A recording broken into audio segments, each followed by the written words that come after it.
All right, I'm going to show you how to place holds in the catalog. So from Borrow, you go to the catalog, and I'm going to look up Harry Potter and the Deathly Hallows.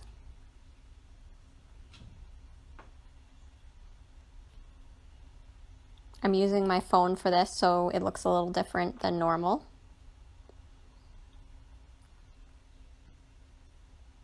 All right, this is going to search all libraries first, so you're going to want to filter that first as an option. So I'm just going to hit Duxbury Library only and then hit include.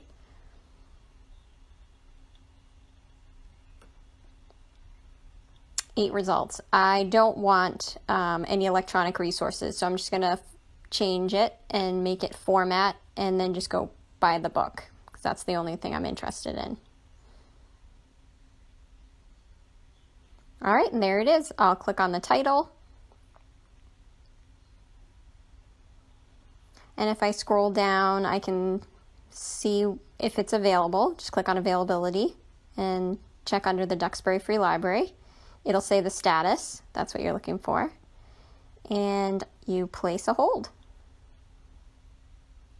Your pin's OCLN if you've never changed your pin before. And from here, make sure you pick up Libraries Duxbury Free Library. And from here, you will be contacted by a librarian when your hold is available. Thank you.